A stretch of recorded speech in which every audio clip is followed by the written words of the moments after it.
बिहार में एक महिला मुख्यमंत्री बनती है तो तुम कहते हो कि यह लालू जी की पत्नी है, इनको क्या बनाने की जरूरत।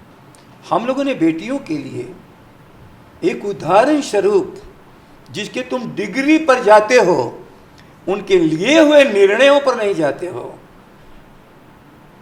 जब हम उस पद के उत्तराधिकारी को बनाते हैं तुम उससे रिश्ता जोड़ देते हो फलाने का, उसके तुम कागज देखने लगते हो, तलाशने लगते हो उसकी डिग्री का। जनता की एक ही है नेता के लिए डिग्री, जनता का विश्वास। नमस्कार, आप देख रहे हैं लाइव सिटीज और आपके साथ मैं हूं वसीम खान। जनसंख्या कंट्रोल को लेकर तरह तरह के रोड मैप पहले भी तैयार किए जाते रहे हैं, मगर उत्तर प्रदेश के मुख्यमंत्री योगी आदित्यनाथ ने साफ साफ लफ्ज़ों में कह दिया है कि बहुत जल्द वो कानून लाने वाले हैं जिसमें 2 से अधिक बच्चा पैदा करने वालों को सरकार की सभी सुविधाओं से वंचित कर दिया जाएगा।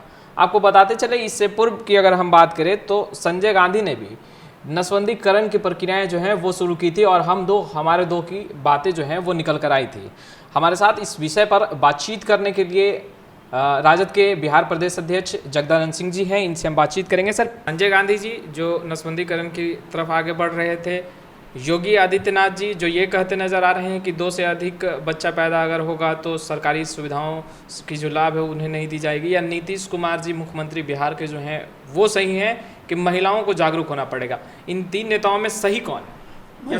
मैं समझ नहीं पा रहा हूँ कौन सा ये लोग जो शाश्वत सत्य है और छिपी हुई सत्य को सबके सामने उद्घाटित कर रहे हैं। भूलना नहीं चाहिए, जब बिहार में एक महिला मुख्यमंत्री बनती है तो तुम कहते हो कि यह लालू जी की पत्नी है, इनको क्या बनाने की जरूरत। लेकिन महिलाओं के भीतर आत्मसम्मान बढ़ता है, विश्वास बढ़ता है। उस विश्वास और आत्मसम्मान को तुम तोड़ने का काम करते हो, भूलना मत। इस बिहार में महिलाओं के भीतर लिटरेसी ग्रोथ सबसे अधिक बढ़ा राबड़ी देवी के राज्य में, दूना हुआ। मिनिमम था आज़ादी के वक्त और बिल्कुल उसी जगह एक तरह से स्थिर था।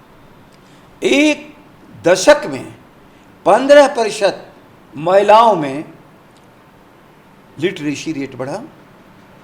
देश के भीतर सबसे अधिक शिक्षित महिलाएं बिहार में हैं, यह नीचे रहा। लेकिन एक दशक में सबसे अधिक ग्रोथ रेट लिटरेसी का कहाँ हुआ, इलिटरेसी कहाँ खत्म हुई महिलाओं में, और राबड़ी देवी जी के ज़माने में। कमाल है, तुम जब चाहते हो परिभाषा बदल देते हो।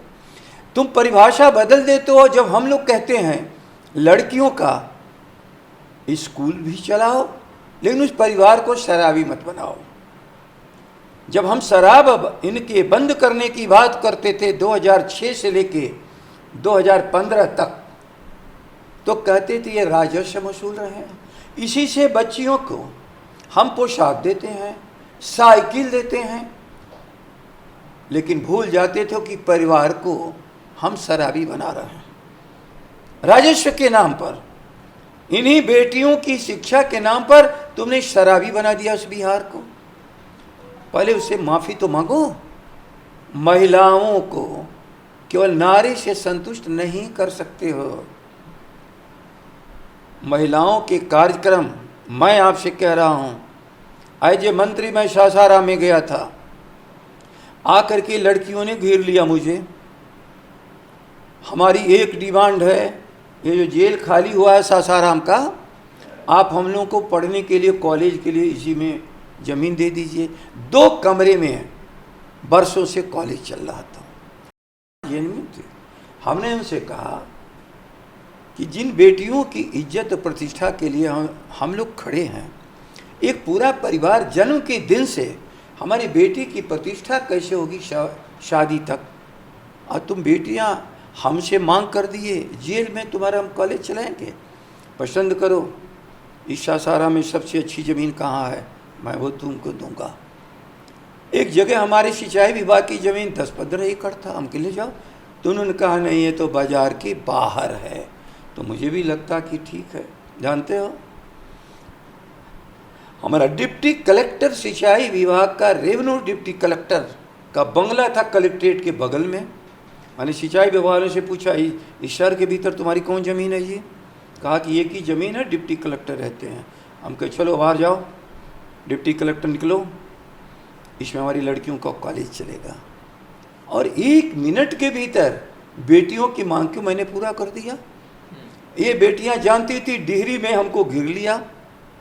हम कॉन्वेंट कॉलेज हैं, 2 कमरे में हैं, 2 कमरे का कॉन्वेंट कॉलेज 10-15 साल से चल रहा था।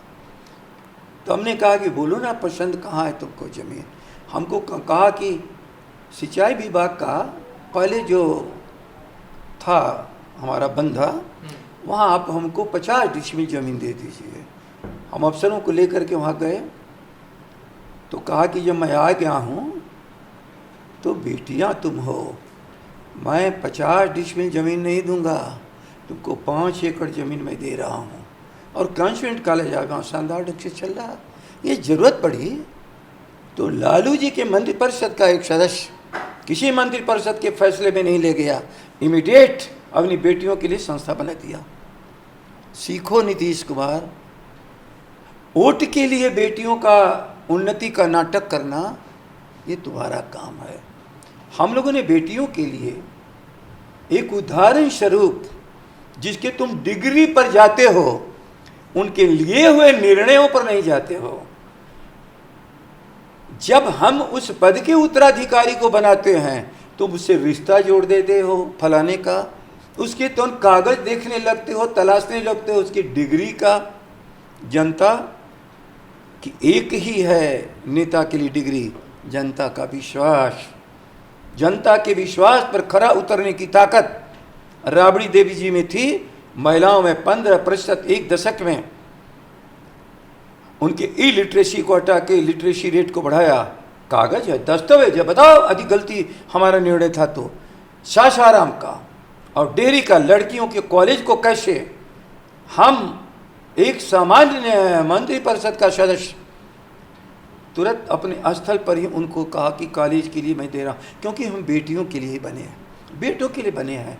हम वर्तमान हैं लेकिन इस भारत की भविष्य हमारी बेटी और बेटियां हैं। ऐसा कोई योगी जी और नीतीश गुनाह मत करो कि इस भारत में संविधान को एक तरफ रख ही दिया तुमने। हर बात में हिंदुस्तान पाकिस्तान, इस बात में भी वही।